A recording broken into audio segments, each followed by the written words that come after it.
गेल्या काही दिवसापासून बुलढाणा जिल्ह्यामध्ये इंधनाची टंचाई भासते आहे। सध्या शेती मशागतीची कामं सुरू आहेत। ट्रॅक्टरला डिझेल मिळत नाहीये, त्यामुळं शेतातील कामं रखडली आहेत।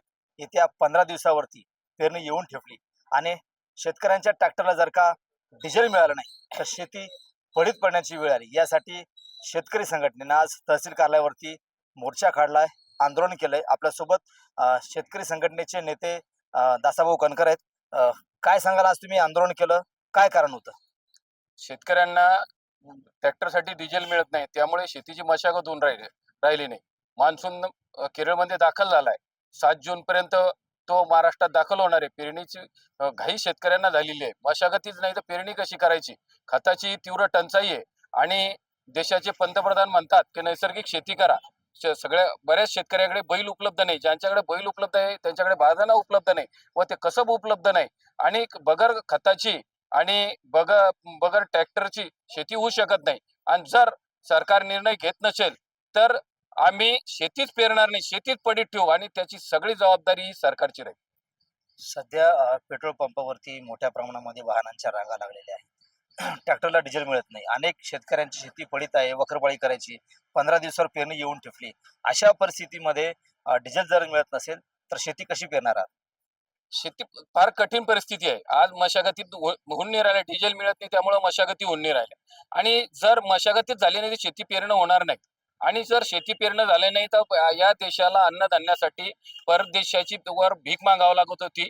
पण अन्नाच्या बाबतीत, अन्नधान्याच्या बाबतीत हा देश शेतकऱ्यांनी थोड्याफार तंत्रज्ञानाच्या भरोश्यावर आज स्वयंपूर्ण केला। आजही या देशात डाळी व वाहनासाठी परदेशाची भीक मागावं लागते। ऊर्जेच्या बाबतीत आजही हा देश स्वयंपूर्ण होऊ शकला नाही, पण ऊर्जेच्या बाबतीत जर स्वयंपूर्ण व्हायचं असेल तर परदेशासारखं बायोडिझेल व इथेनॉलला खुलेआम परवानगी दिली पाहिजे व शेतकरी समृद्ध होईल व देशही समृद्ध होईल व देशाचे चलन वाचेल। पुढची भूमिका काय असणार? कारण सध्या डिझेल मिळत नाहीये शेतकऱ्यांना। जर अशीच परिस्थिती राहिली तर शेतकरी शेती पेरणार नाही, शेती पडीत ठेवतील आणि हेच शेतकरी संघटनेचं आंदोलन राहील।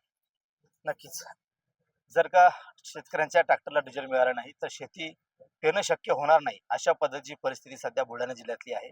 शेतकरी संघटनेनं आज आंदोलन करून सरकारकडे मागणी केली आहे की ट्रॅक्टरला तरी डिझेल द्यावं, जेणेकरून शेतकऱ्यांना शेतीची मशागत करता येईल।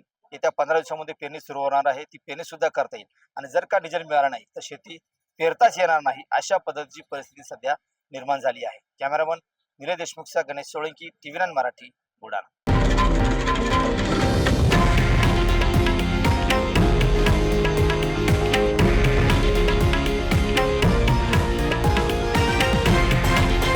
हे आहे देशातील नंबर 1 न्यूज नेटवर्क आणि आपण पाहत आहात TV9 मराठी, एकमेव।